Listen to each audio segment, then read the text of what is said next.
Aquí está José Iturbi, don José Iturbi, Pepe Iturbi en tiempos, aquel muchacho que nació en el año 1895, que según las historias, y cuántas historias hay de usted, maestro, Cuidado. a los 6 años tocaba el piano en un café de Valencia para ganar las primeras pesetas, ¿es cierto? Es cierto, sí, señor. ¿Usted nació en Valencia o en Burriana?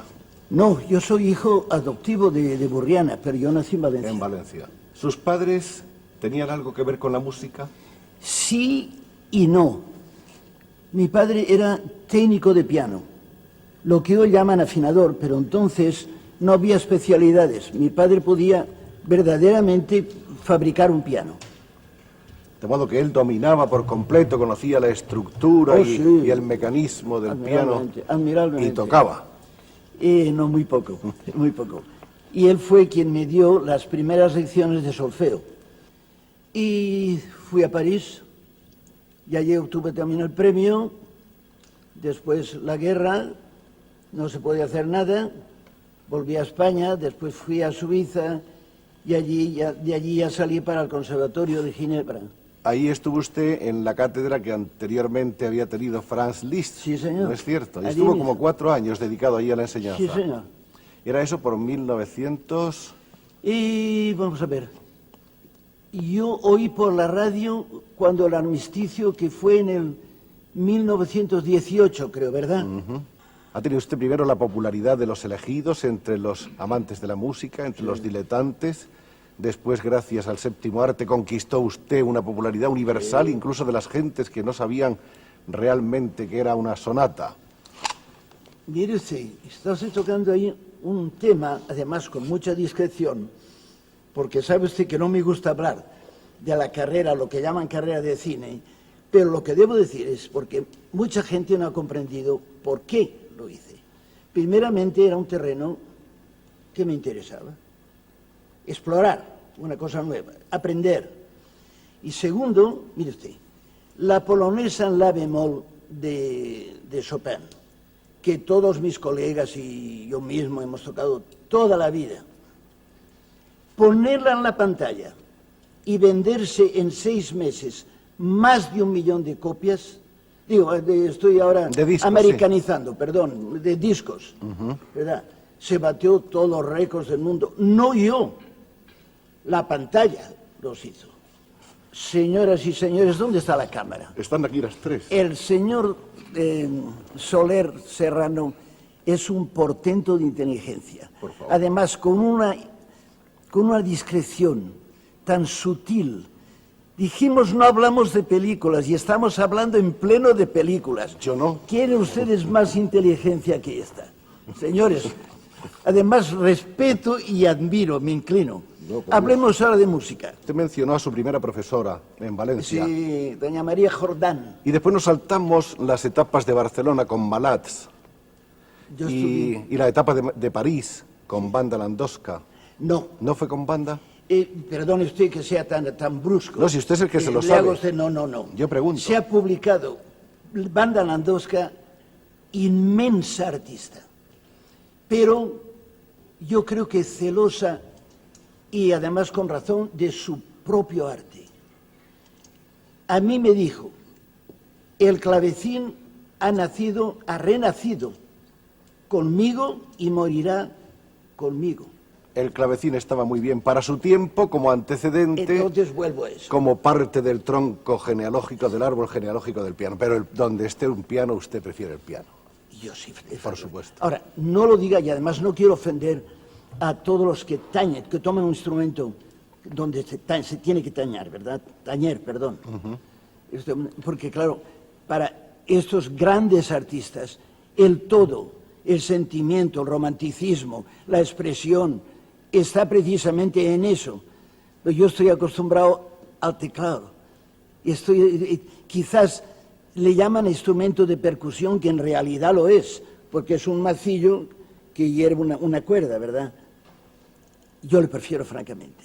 Pero admiro muchísimo, como he dicho, los que tocan, por ejemplo, guitarra, arpa, no hablemos entre ellos, conocemos todos a Andrés Segovia, Yepes, entre otros, no quiero olvidar desde luego a nuestro gran Zabaleta, que toca el arpa como si tocara verdaderamente un clavecín fuerte, de buen sonido, quiero decir, ¿verdad? Pues tiene una articulación que es fantástica. Cuando llegamos, mi hermana y yo, que en paz descanse, a los Estados Unidos, la casa, no se puede decir el nombre del piano, ¿verdad? Por una vez, maestro. Se puede decir. Por una vez. Los Baldwin. Entonces puso a disposición nuestra 33 pianos que enviaban. Pero desde entonces ahora, claro, tienen ya en puntos estratégicos pianos y los envían de sus centros. Bonito, ¿no? Sí, ya lo creo. ¿Y usted ha viajado alguna vez con su propio piano? Pues sí. ¿Muchas veces? Una vez, sí, eso desde luego. Estuve en las Indias, en Java y Sumatra, con el propio piano. 2 pianos me enviaron. Una compañía de aviación puso a nuestra disposición el primero cuadrimotor que salió. Porque como yo soy piloto también aficionado, nada más, fíjese usted. Y pusieron un piano pequeño y estuvimos dando vueltas alrededor de Nueva York durante toda una tarde. ¿Y usted no lo tocó? Sí, un poquito. Pero me interesaba más estar... pilotando. Un poco nada más. Usted llegó a comprarse aviones, ¿no? Yo tuve un avión. ¿Uno o varios? No sé. Uno.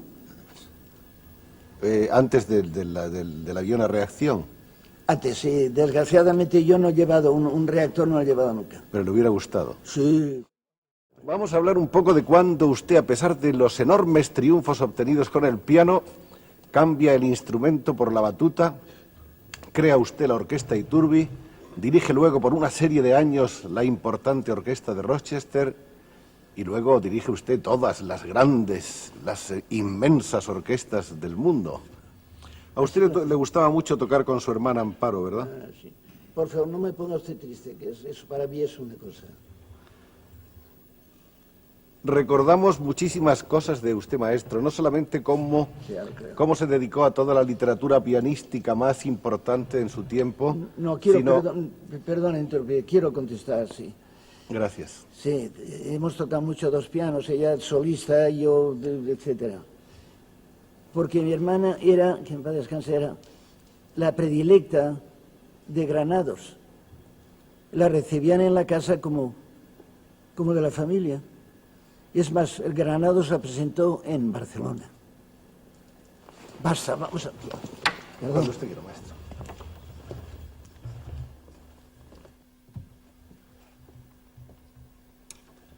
No sé, un poco de Couperin, nada más unos compases, ¿no? De acuerdo. Esto se llama Sor-Mónica, Sor-Monique. No todo, porque dura mucho, además, como es rondo, viene varias veces.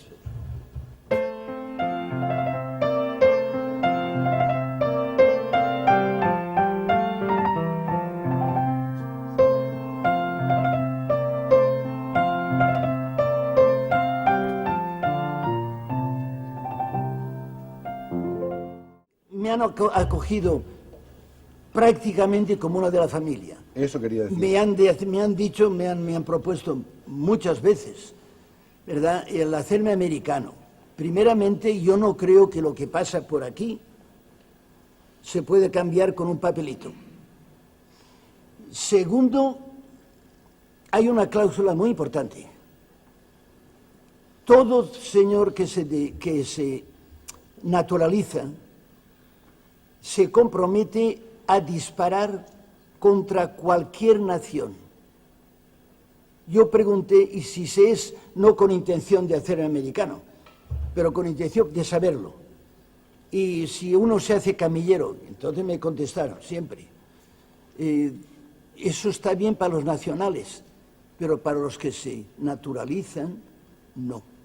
¿Tiene usted su casa allí? Allí tienen ustedes todos su casa, en Beverly Hills. ¿Vive usted donde los grandes millonarios históricos y míticos del cine? Bueno, eso de millonarios, está muy bien decirlo, pero pague usted los impuestos y ya hablaremos de eso. Además, no me quejo, porque quiere decir que si se pagan muchos impuestos, también se gana, de modo que algo queda.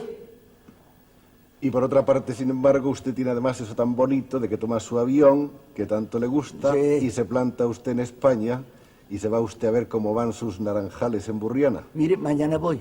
¿Y cómo están? ¿Quiere usted venir? Con mucho gusto. Le hago usted una paella, algo estupendo. Todos ustedes, señores, hay sitio para una paella para todos. Maestro, ocurre que el brillo de usted ha sido tan grande como intérprete, como instrumentista y como director, que quizá por eso sus piezas como compositor no han alcanzado una enorme difusión. ¿Usted recuerda algo suyo ahora? No voy a decir que es malo, ¿eh? Yo sé que no es Señor, malo. perdonen. Yo detesto al señor que dice, y como yo no merezco, entonces no lo haga. Cállese.